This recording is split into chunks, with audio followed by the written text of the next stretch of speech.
Welcome to Privacy News Online, brought to you by Private Internet Access. My name is Brian Tong, and I'm your host. The U.S. government admits to using the Patriot Act to collect web browsing information. The Director of National Intelligence has admitted that the U.S. government has used FISA courts to collect web browsing information. The Patriot Act is most well known for being used to justify mass surveillance of phone records, a practice that has since been ruled unconstitutional. Now, thanks to a written inquiry by Senator Ron Wyden, we now know that the Patriot Act has been used for internet surveillance as well. So, P&O wants to know, do you think the government should be allowed to secretly spy on the internet? All you gotta do is just comment below, and your comment could be read during next week's episode. If we read your comment, you'll get 1 month of free VPN service from Private Internet Access so you can protect your privacy on the internet. Now, last week, we asked you all, do you think the police should be able to access video footage from Amazon Ring doorbells? And this was our favorite answer. No. The only information police should have access to concerning a private citizen's security systems should be voluntary. Thanks at J. William Hunt for sharing your answer. And since we read your comment, you'll be receiving 1 month of free VPN subscription to Private Internet Access. Now definitely try out PIA's innovative next-gen VPN network. It has increased security, is faster, and is better for streaming. To use it, all you have to do is update to the latest version of the PIA VPN app. Well, it looks like Amazon is back in P&O again this week for a controversial new feature called Amazon Sidewalk, which shares your home Wi-Fi network with other Amazon devices unless you opt out. Let's go to the Intercept's Micah Lee to learn more. This past month, Amazon rolled out a controversial new bridge feature to Alexa devices, which lets Amazon devices within range of your Alexa use your Wi-Fi.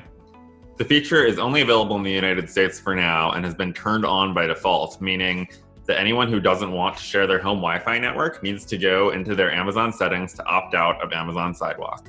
While this feature does extend the usability of connected Amazon products in the real world, it does so at the potential expense of security and privacy. On Amazon's end, they've released a white paper on Amazon Sidewalk privacy to address this concern. Back to you, Brian. Thanks, Micah. I already turned off that feature, and to learn more about the Intercept and First Look Media, check out the links below. CBP wants to create a facial recognition database of every non-US citizen traveler to the United States. The new proposal by the U.S. Customs and Border Protection Agency would see facial recognition cameras installed at even more airports and border crossings. Indiscriminately gathering this biometric information is unconstitutional for the CBP to do, and that's why they've outsourced it to the travel hubs themselves. Now, we know about the CBP's plans thanks to Papers, Please, the media arm of the Identity Project. All right, let's check out the latest cybersecurity news from Josh, our cybersecurity correspondent from Intego, developers of award-winning security software. Here are this week's top cybersecurity stories, brought to you by Intego. Unpatched iPhones can be hacked by anyone within Wi-Fi range. Ian Beer, a Google Project Zero bug hunter, found a serious flaw in an Apple protocol used by AirPlay and AirDrop. Beer calls the flaw a radio proximity exploit to gain complete control over any nearby iPhone, and says it can be used to steal emails, photos, and even encrypted messages. To protect your iPhone, make sure you've got the latest version of iOS 14 installed. In other news, Intego discovered that Apple has once again notarized more Mac malware. This is the third time malware is known to have received Apple's notarization stamp of approval. P&O fans can stay protected with Intego's Mac or Windows protection software. For a special discount, use the link in the episode description. That's it for now. Back to you, Brian. Thanks as always, Josh, and to learn more about Intego, check out the links below. Let's get back to more privacy news. France rocked again by demonstrations against the new global security law, which includes mass surveillance by police drones. The new global security law being proposed in France continues to face opposition. Previous demonstrations have drawn over 100,000 participants. Demonstrators are most upset about Article 24 of the new law, which would make it illegal to publish images of French police officers.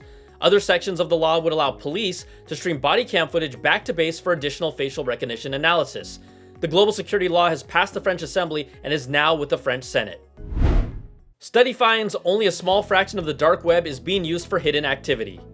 A study led by a cybersecurity researcher from Virginia Tech has revealed that only 6.7% of Tor traffic is used to access hidden services, commonly referred to as the dark web. Ugh.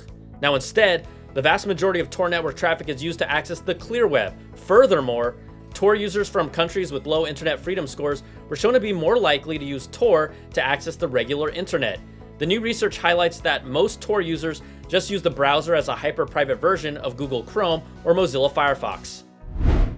Now you're up to date on the latest. Privacy News Online is brought to you by Private Internet Access, the award-winning no-log VPN service, who reminds you to always use protection. Now, whether you use the internet to stream, torrent, or just browse, a VPN subscription from Private Internet Access will hide your IP address and location, block ads, malware, and trackers, and it will even unblock geo-restricted content so you can stream your favorite shows wherever you are in the world. Don't wait another second. Sign up for Private Internet Access now and get up to 2 months free using the link below, where you can also find a link to learn more about all the stories in this week's Privacy News Online. Thank you so much for watching. I'm Brian Tong, and we'll see you next week.